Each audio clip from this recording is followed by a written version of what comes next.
پھر اس کا آپریشن ہم کل شروع کریں گے کہ کس طرح کافی ہے.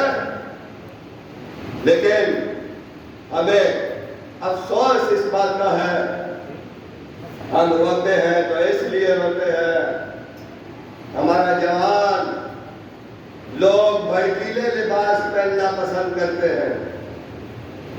لوگ کیسے کیسے لباس اور کیسے کیسے چال ڈھال اور کیسی دنیاوی چمک کو دکھانے کے لیے باہر نکلتے ہیں. لیکن دنیا دیکھ رہی ہے کہ اربعین کو کامیاب بنانے کے لیے، گریٹر کربلا کو کامیاب بنانے کے لیے ہمارا جوان اپنے سادہ ترین لباس میں ٹوٹی ہوئی چپل کے ساتھ کالا لباس پہن کر گھر سے نکلتا ہے اور ایسے انداز میں جاتا ہے، کاش میرے وقت کا امام میرا آنا قبول کر لے، کاش میرے وقت کا امام جب میں اس کی بارگاہ میں جاؤں تو وہ میرا رونا قبول کر لے، جو تنہا بیٹھ کر یہ کہتا ہے این الحسن این الحسین این ابناء الحسین، جو اکیلا کبھی زیارت لاہیہ میں، کبھی زیارت لاہیہ میں، کبھی دعائے رتبہ میں یہ بیٹھ کے یہ تلاوت کرتا ہے اور قبور پر ائمہ شہداء کے قبور پہ جاتا ہے. آج میں ان دو شہزادوں کا ذکر کرنا چاہتا ہوں جو مدینہ سے حسین کے ساتھ چلے نہیں تھے. بنت علی تو چلی تھی لیکن دو شہزادے رہ گئے تھے جنہیں لے کر 8 ذوالحج کو پہنچے تھے، اور جب پہنچے تو کہا قربانی کا دن آنے والا ہے، اے حسین میں بھی قربانی.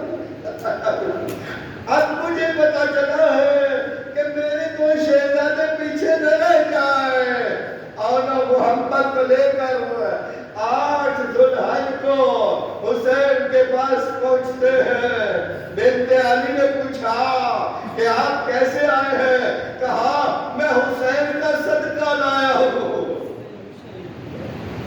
میں حسین کا صدقہ لایا ہوں.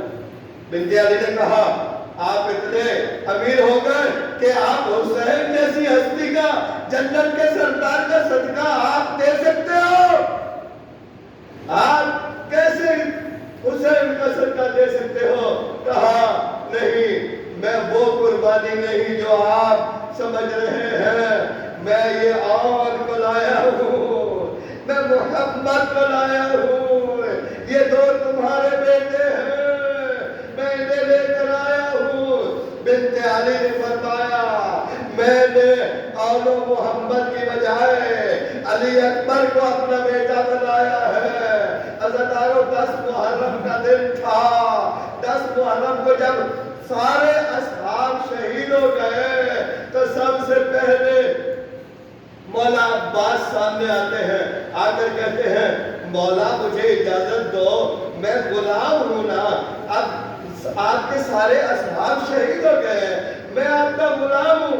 مولا حسین نے کہا تو کیسے غلام ہے؟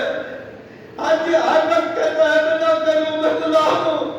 تو بھی علی کا بیٹا ہے، میں بھی علی کا بیٹا ہوں. مولا عباس کے کہنے لگے اے حسین تو زہرا سیدۃ النساء کا بیٹا ہے، میں اس کی خلیل کا بیٹا ہوں. بے شک علی باپ ہمارا ایک ہے، جو مقام تیرا ہے وہ میرا مقام نہیں ہو سکتا. عزادارو عباس نے ہمیں سکھایا کہ امام اور معموم وہ کیسے ہونے چاہیے، کہ عباس نے ساری زندگی بھائی نہیں کہا، غلام کہا. عباس کو یہ کہہ کر مولا حسین نے واپس کیا عباس نہیں، تیری وجہ سے پردے دار بڑے پرسکون بیٹھے ہیں. بے شک میرے اصحاب شہید ہو گئے لیکن تو میری کمر کا زور ہے، تو میری امیدیں جو ہے انہیں پورا کرنے والا ہے، تجھے میں کیسے بھیج سکتا ہوں. عباس کو پیچھے کیا لیکن آگے علی اکبر آ گئے. کہا بابا میں آپ کا جوان بیٹا ہوں، میں ہوں، میں حاضر علی اکبر پتا ہے کہ آپ کی صورت، آپ کی سیرت میرے نانا محمد جیسی ہے. جب بھی نانا یاد آتا ہے میں آپ کو دیکھتا ہوں، آپ کو میں نہیں بھیج سکتا. یہ کہنا تھا کہ مولا کے سامنے شہزادہ قاسم آتا ہے. اور شہزادہ قاسم کیسے کھڑا ہوتا ہے؟ کتب مقتل کی کتابوں میں لکھا ہے، حمید ابن مسلم نے لکھا کہ یہ شہزادہ قد میں چھوٹا تھا، 13 سال کی عمر تھی، لیکن یہ اپنے پاؤں کے اوپر ایڑیاں اونچی کر کے کھڑا ہوا تاکہ میں اپنے چچا کو بڑا نظر آؤں، میں اپنے چچا کو بڑا نظر آؤں اور مجھے اجازت مل جائے. لیکن مولا حسین فرماتے ہیں اے شہزادے میں آپ کو کیسے بھیج سکتا ہوں، آپ میرے بھائی کی نشانی ہے. سب کو واپس بھیجا، لیکن بھیجنا تو ہے میدان میں. کون جائے گا میدان میں؟ بس ان کو پیچھے کر کے مولا حسین ذرا خیام کے اندر داخل ہوئے، اپنی بہن کے پاس گئے. یا اختی زینب، اب میری بہن زینب، آپ کا غریب بھائی آیا ہے. میں غریب ہو گیا ہوں، میرے اصحاب مارے گئے. دیکھو نا عباس مجھے کہتا ہے کہ میں ابھی تمہیں چھوڑنا چاہتا ہوں، میں اجازت لینا چاہتا ہوں. میں غریب ہو گیا ہوں، میں اکیلا رہ رہا ہوں. میری بہن دیکھو، عباس کو روکتا ہوں، علی اکبر سامنے آ جاتا ہے. میں علی اکبر کو روکتا ہوں، شہزادہ قاسم سامنے آ جاتا ہے. دیکھو میں کتنا غریب ہو گیا ہوں. بنت علی نے کہا ان میں سے کسی کو نہ بھیجو، اور یہ تمہارا صدقہ مدینہ سے آیا ہے. پہلے اولو محمد کو بھیجو، پھر کوئی اور جائے گا.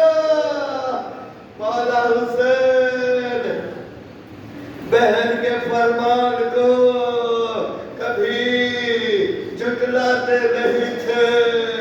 بہن جو فیصلہ کرتی تھی وہ حرف آخر حسین کے لیے ہوتا تھا. مولا حسین نے اور کو اٹھایا اور گھوڑے پر سوار کیا. اتنے کم سن تھے، یہی تو باتیں ہمیں بتاتی ہے، اتنے کم سن تھے کہ خود سوار نہیں ہو سکتے تھے. اور کو مولا حسین نے اٹھا کر گھوڑے کی زین پہ سوار کیا، اور محمد کو مولا عباس نے اٹھا کر گھوڑے پہ بٹھایا اور دونوں کو روانہ کیا. مولا حسین نے فرمایا کہ بس خدا حافظ. لیکن بی بی زینب نے کہا اور میرے بھائی حسین ذرا ان کو روکو، میں ان سے 2 باتیں کرنا چاہتی ہوں. بنت علی نے فرمایا کہ میرے بیٹو اور محمد آج جنگ کس طرح کرنا، آج اس طرح لڑنا کہ جو سب سے منفرد جنگ ہو. اور دوسری بات یاد رکھو کہ کربلا کے میدان میں گھوڑے سے مت اترنا، کیونکہ یہ جاگیر علی اکبر کی ہے. آدھی رقم میں نے دی ہے، آدھی میرے بھائی نے دی ہے، اور ہم نے یہ حصہ علی اکبر کے نام کر دیا ہے. کربلا جاگیر علی اکبر ہے، علی اکبر کی جاگیر میں نہ اترنا تاکہ بعد میں کوئی ظاہر یہ نہ کہے کہ ان کی ماں نے بھی آدھی جاگیر لی تھی، تمہاری جاگیر نہیں ہے، تم کربلا سے نہ امید. باہر جا کر گھوڑوں سے اترنا، باہر نہ امید دور جا کے اترنا. بس یہ پیغام تھے. اور پھر آخری بات جو کی یہ کہا کہ دیکھو میرا بھائی حسین صبح سے اصحاب کے لاشیں اٹھا کر لا رہا ہے. اتنے لاشیں لا چکا ہے، اب تھک گیا ہے. اور جب گھوڑے سے اترو گے تو اپنے بابو کو یاد نہ کر لو، بس اتر جانا اور اتر جانا.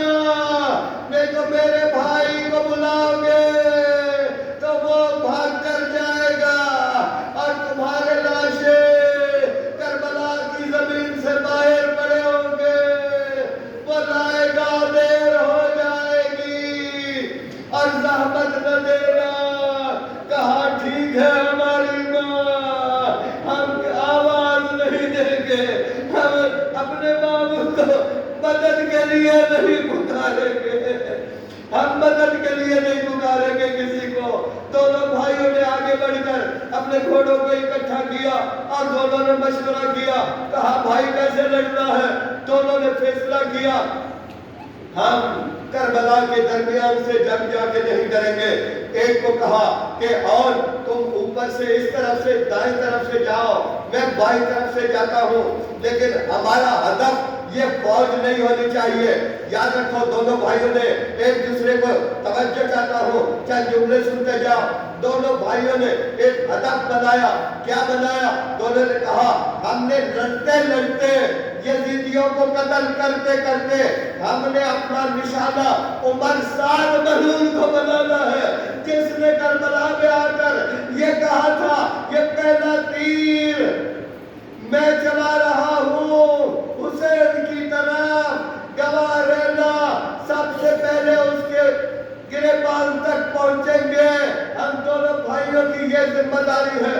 دونوں جنگ کرتے کرتے عمر سعد کے خیمے تک جا پہنچے، اس کے خیمے کے اندر جا کے اسے پکڑا اور اسے کہا تو وہی ہے جس نے جنگ کا آغاز کیا، تو وہ ہے جس نے مظلوم کربلا نواز رسول پر پہلا تیر چلایا، ہم تجھے نہیں چھوڑیں گے۔ یہ کہنا تھا کہ عمر سعد کی آواز بلند ہوئی، کہا گئی یزیدی فوج، کہا گئی میری اتنی فوج، میرے پاس یہ دو کم سن شہزادے مجھ پر حملہ آور ہو گئے ہیں۔ بس اتنا کہنا تھا کہ شہزادوں کو قتل کرنے کے لیے، شہزادوں پر وار کرنے کے لیے یزیدی ٹوٹ پڑے۔ دونوں شہزادے یزیدیوں کو قتل کرتے کرتے ماں کی وصیت کے مطابق کربلا کی حدود سے باہر نکلے۔ جو زائرین ہیں وہ جانتے ہیں، انہوں نے زیارت کی ہے کہ اولو محمد اس دائرے سے باہر جا کر شہید ہوئے، اور انہوں نے کوئی مدد کے لیے نہیں پکارا کہ ہم اتر رہے ہیں، ہے کوئی ہماری مدد کرنے والا؟ بس اترتے ہوئے اپنے مولا کو سلام کیا، مولا حسین کو سلام کیا، اِنَّا لِلَّهِ وَإِنَّا إِلَيْهِ رَاجِعُونَ وَسَيَعْلَمُ الَّذِينَ ظَلَمُوا أَيَّ مُنقَلَبٍ يَنقَلِبُونَ۔ خدا بندہ دامے درہمیں سپنے قدمیں سب کی عبادت کو قبول و منظور فرما، ان آنکھوں کے موتیوں کو قبول و منظور فرما، اپنی فراوان نعمات جو ہے وہ مومنین جو آج اس مجلس میں موجود نہیں ہیں اور ہوتے تھے، ان کی ارواح موجود ہیں، یا اللہ انہیں بلند مقام عطا فرما، ان کو جوار آزمائے زبید میں جگہ عنایت فرما، آبادی سلام میں جگہ عنایت فرما۔ یا اللہ ہمارے وقت کے امام المنتخب وارث خون حسین، وارث خون علی ولی اللہ، وارث خون زہرا، وارث خون حسین، وارث خون عاجمہ شہداء کا جلدی ظہور فرما، اور ہمیں اپنے مولا و آقا امام کا استقبال کرنے کی توفیق عطا فرما۔ اللہم کل ولیک حجت ابن الحسن صلواتک علیہ وعلی آبائہ فی حاضر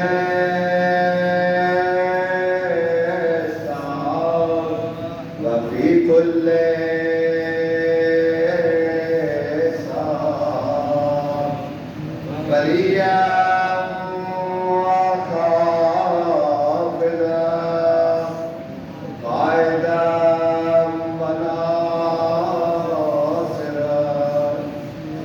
دليلا وعينا